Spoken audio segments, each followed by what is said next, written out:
I'm Lorraine Bourne, and I'm a pulmonary hypertension patient. I would say the first time I heard the words pulmonary hypertension, and in my case, pulmonary arterial hypertension, because that's what I have, I was feeling like I was going to pass out every time I exercised. And it had been going on for about 2 years. Went to 3 different doctors, and I talked to my heart doctor first, and he ran a few tests. He said, "Oh, you're perfectly fine. Just keep doing what you're doing." And that was the first year. And then I went to my annual checkup, and I had all my 3 doctors lined up within 3 weeks of each other. So I went to my general practitioner, and she says, "Oh, that's a heart problem. So talk to your heart doctor." And I said, "I already did, but I'll talk to him again." Talked to him again. He says, "We're not running any more tests. You're just the same. We'll just keep on doing what you're doing, and don't worry about it." So I thought, either there's something really funny in my head, and it's all in my head, or there's something going on. And I'd been seeing my pulmonologist for probably 5 or 6 years with sleep apnea, but he had never seen my tests. He hadn't ever seen anything. He didn't know what was going on. In that respect, when it came to my heart problem, and I told him what's happening, he says, "I know exactly what's happening to you. I'm positive you have pulmonary hypertension. You need to have a right heart cath. If you want to go ahead with it, we'll do it. Great." And I said, "Do it." Because I had fatigue. I felt like I was going to pass out all the time when anytime I exercised. And so we went ahead and did it. And when we got through, he said, "You have pulmonary arterial hypertension." And I said, "Well, what's that?" And then he started explaining to me, the condition and what it was about. But at that point in time, I didn't know anybody. I hadn't heard of anybody who'd had it. And it was after my second right heart cath, and my oxygen had dipped down to 86, and so I was on oxygen. And I had just gotten out of the hospital. My husband was over in Japan or Korea or somewhere like that. And I said, "I don't care. I'm going to this pulmonary hypertension conference because I have to know people. I have to know who they are. I have to know what I have. I need to understand what I have." So just within a few days of getting out of the hospital, I hopped on the plane, and the last conference was the first place I ever met people that were just like me. I had rented a scooter because I knew that I wouldn't make it through without a scooter.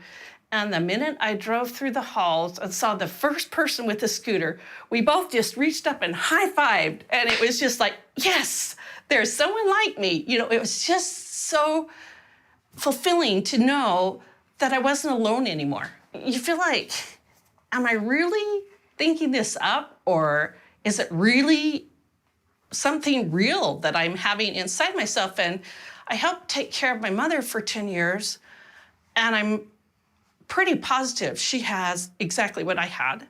I helped take care of my grandmother. I'm pretty positive she had what I had. So it's like you're saying in your mind, I know this is real because I've seen it. And yet the doctors are telling you, well, you're okay, just keep doing what you're doing. Especially your heart doctor. When your heart doctor tells you that, it's like, well, do I really know what I'm dealing with, or am I just thinking I'm going through those things? And so it's really frustrating, and it's really discouraging, and you wonder if you're going to be all right. There's been a lot of changes in my life over the last 3 years. I've been diagnosed for 3 years. I would say I've learned a lot more about my condition, learning to ignore the crazy things out there, like you're going to die tomorrow or within 2 years. You hear some of those things sometimes when you're first told that. And I've actually learned that I'm going to live, and I'm going to move forward. And I've learned that there's so many technologies. Just in the 3 years that I've been diagnosed, so many more medications have come out, like combination medications that more and more people are using. There's so much more to life, and there's so much more to live for. There was a time when I got really depressed and felt like I am going to die.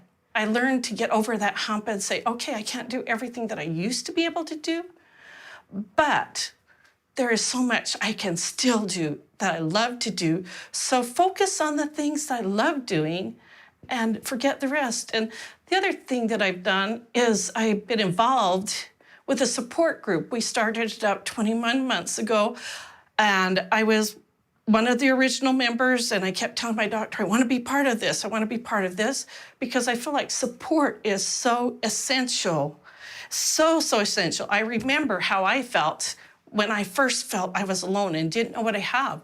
And if people start to understand what they have, then they have more hope and they can go forward. Awareness is really important because you have to be your own advocate. There are too few doctors who know or understand what we're dealing with and going through. And if I am not aware, I cannot be my advocate.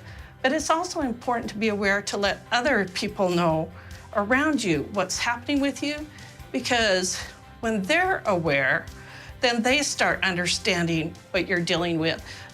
But awareness is essential no matter what.